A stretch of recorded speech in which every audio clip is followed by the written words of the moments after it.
Hi, welcome once again to M5's English language learning program, Let's Speak English. I'm Gav Duncan and I'm here on your TV to help you learn English. Now, are you sitting comfortably? Yes? Good. And are you ready for today's lesson? Yes? Good. Okay, well let's learn English together. Hello again everyone, hello and welcome once more to another revision session. Yes, that behemoth of a juggernaut continues to power along the motorway of English knowledge, crushing ignorance into the cracks in the surface of the motorway and leaving lack of understanding ground into tiny particles of dust ready to be blown to the ends of time by the wind. So, here we are, here we all are. You lot sitting down and me standing up in front of a camera with a microphone hidden somewhere under my clothing. Yes, people, that all means that we're ready here. So if you're already there, then we can make a start. So, presuming that you are already there, let's get this show on the road. Here we go, the 19th lesson of 25, the 4th day of the 4th week of the 4th mega revision. 19, 25, 4, blimey. And let's not forget that we're now only 2 days away from my 48th birthday. Okay, so 19, 25, 4, 2, 48. Well, if we add all that lot up, what do we get? 19 add 25 equals 44. 4 plus 4 plus 4 plus 4 is the same as 4 squared, which is 4 multiplied by itself. 4 times 4 is 16. So 44 plus 16 is 60. Add 2, which gives us 62, and then add 48 to 62, and what do we get? Exactly 110. Yes. And what does that tell us? I have no idea. Not the slightest idea about what all that means. I don't know. I'm clueless. Maybe that number means something to someone, but honestly, it means nothing to me. Let's just get on with the lesson, shall we? I think I'm starting to get a headache. Viv, press the button, would you? Quietly, please. Thanks. And a big hello to all of you. Welcome, people, welcome. Welcome to this, the lesson before the last lesson of the week. Yes, people, it's a Thursday, and that means that today's lesson is the penultimate lesson of the week. It's the one before the last one. Tomorrow's lesson is the last of the Mohicans for this week, and today is the second last of the Mohicans for this week. It's the one before the last one, and of course, it's Thursday, isn't it? Yes, of course it is. You lot knew that already, but even if you'd forgotten, I've already mentioned the fact that it's Thursday a couple of times. So even if you were completely unaware of which day of the week it is, if your ears are working properly, then you should now know what day of the week it is. You should be up to speed. You should know as much as the rest of us. All right, so Thursday. So are you all ready? I thought we'd better have a bit of a vocab lesson today, and probably tomorrow. Last week, after we saw Enid, we didn't run through the vocab like we normally do, so now's a good time to rectify that. So, let's get stuck in to some more vocab, things that we heard when we were listening to Enid. Well, one word we heard was the word mysterious. Now, all that this word means, this adjective, is that something is very difficult to understand. It's impossible to understand. Think about the noun, a mystery. A mystery is something that we can't understand easily, or maybe not at all. Think about the pyramids in Egypt, for example. We're not sure how they were built. It's a mystery. Think about Amelia Earhart, the famous woman pilot who disappeared in 1937. That was a mystery for many, many years, until recently, when someone said that they thought they'd identified some bones as hers. But I still don't know if this mystery has been closed or not. Think about that plane, the Malaysian plane, which went missing in 2014. Nobody knows where it is. Nobody knows what happened to it. People looked all over the world trying to find it, but we still don't know where it went or what happened to it. It's a mystery. We can't understand what happened. And from the noun mystery, we get the adjective mysterious, which we use to talk about something which is hard or impossible to understand. When I said to Enid that she was being mysterious, I was communicating that her answers were vague. Her answers didn't provide very much information. If you ask someone where they've been and they reply, oh, here and there, then they're being mysterious. Okay, enough of mysteries. What else did we hear? Well, Enid mentioned that the young man, the young assistant in the bakery, she mentioned that he had a breakdown. Now, this is a common word which comes from the verb to break. If I break something, then, for example, I separate it into pieces with force. Like if I decide to break this pencil, for example. So, we know that if we throw a glass out of the window, it will break into millions of pieces. We know that if someone tries to use my body as a trampoline, my ribs will break. Okay, now what about a breakdown? Well, a breakdown is a noun which refers to a mechanical failure, a relationship failure, or a mental health failure. So we can take this noun and work back to the verb and say that my car broke down. And everyone knows what I mean. I'm telling you that my car stopped working. Something mechanical didn't do what it was designed to do, and as a result, the car stopped working. Or I couldn't start it, or it wouldn't move. Something like that.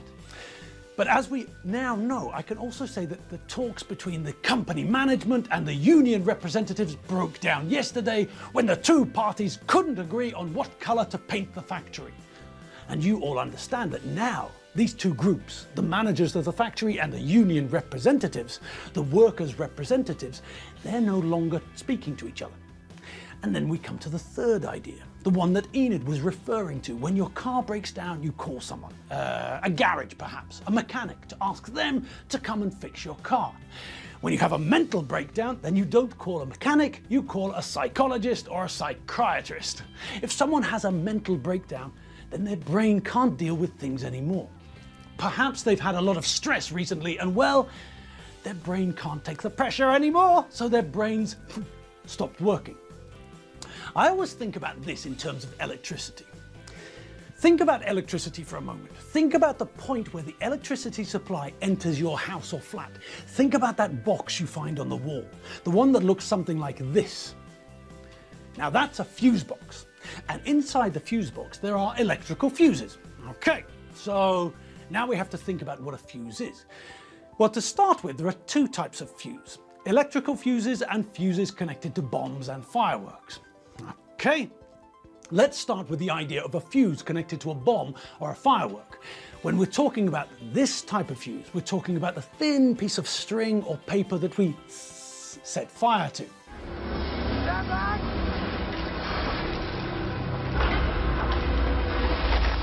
Right, everybody! Fall back!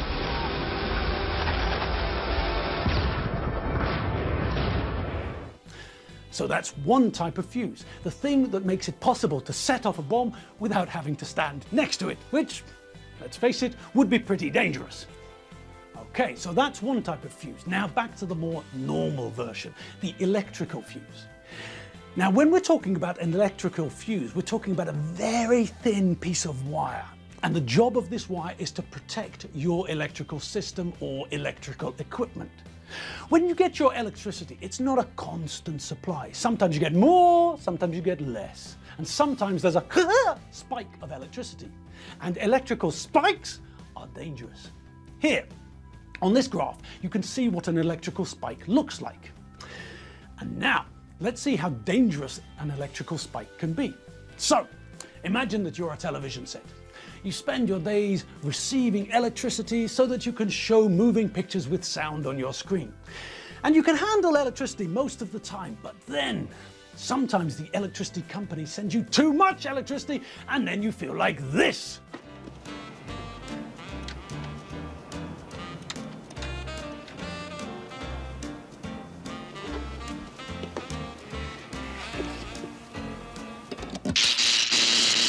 Right. Imagine how your TV feels when it gets too much electricity. Those spikes are dangerous.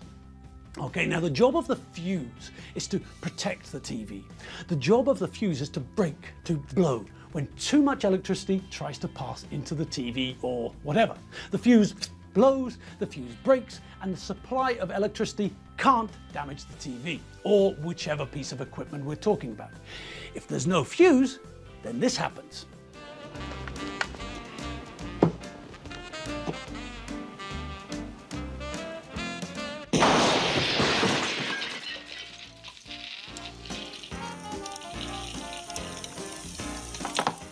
The fuses in your fuse box And the fuse is at the back of all the electrical things that you own.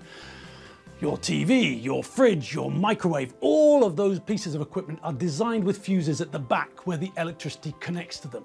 If, for some reason, too much electricity comes into the piece of equipment, then the fuse blows and you only have to replace a small fuse, not a big telly, so that saves you a lot of money.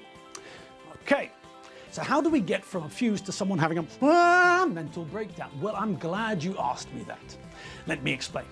We all have limits. We all have thresholds. Think about your muscles. There is a limit to how much weight you can lift. 3 rhinos is fine, but 4 rhinos, out of the question. Think about your car. There's a limit to how fast it can travel. The engine isn't limitless. Think about the speed limit. The state decides how fast you're allowed to travel, and if you break the speed limit, if you travel faster than the speed limit, you'll get a fine. Now, think about your body. What happens if you try to do too much? What happens if you try to do too much when it's too hot and when you haven't drunk enough water? Exactly. Try to do physical work when you're dehydrated and your body reaches its limits. And then what happens? Exactly. Just as we know that the fuse protects the electrical equipment in our homes, the body protects itself. So, if because of the heat and the lack of water in your body, there isn't enough oxygen circulating around your cardiopulmonary system and into your brain, what does your body do? Yes, in order to protect your brain and other vital organs from long-term damage, your body decides that it's time to faint. Well, what would you like to drink then? What? To drink? I didn't catch the name. Oh, you didn't catch it. What a rotten bit of luck. Well, fine, thank you. No, we still don't know the name. Oh, Faulty. Basil Yes, Faulty. No, there. Oh, there. I'm so sorry. I thought you meant the off. It's quite warm, isn't it? I can do with a drink too. So another sherry? Well, aren't you going to introduce us? Didn't I? No. Oh, sorry. This is Mr. and Mrs. Faverson. What? Mr. and Mrs.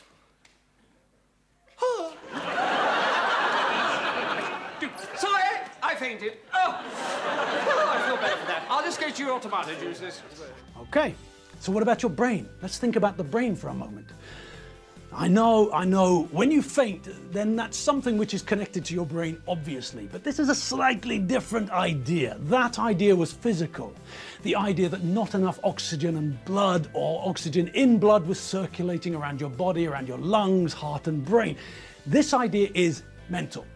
This idea is connected to the way your mind works. This isn't so much of a physical idea. This is the idea of how your mind works.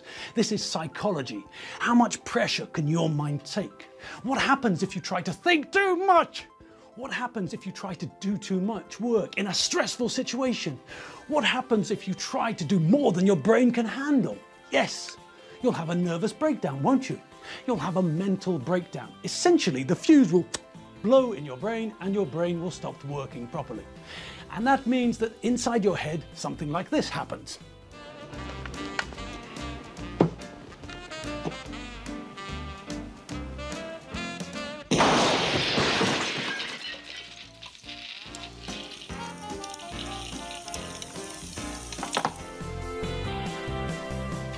And we're done for the day. Yes, it's true. Another lesson, in fact, another revision lesson, another lesson in the grand scheme of lessons. This one, forming part of the latest mega revision, comes to a close. So, all that's left for me to say is thanks, see you tomorrow. Here goes. Thanks, see you tomorrow. Well, that was simple enough, wasn't it? Yes. All right then. Well, as I said, we're done and now it's time for us to part. I'm off home. You all know why, don't you? Yes, that's right. Coffee. It's all about the coffee. Well, coffee and the fact that that's where I live, with my wife. And so it's only natural that I'd want to go home, isn't it? Yes, all right. Well, as we all know, I'm off home, and as for you lot, well, I don't know, but I'm sure that you do. Chores? Are there any chores for you to complete? Yes? Well then, get to it. If there aren't any chores, then it might be a good time to take the dog for a walk or something like that. Anyway, whatever it is that you have to do or decide to do, remember to do it with a smile in your heart and on your face. And if it's not going to cause problems, turn the music up too. That should turn the smile on your face into a grin.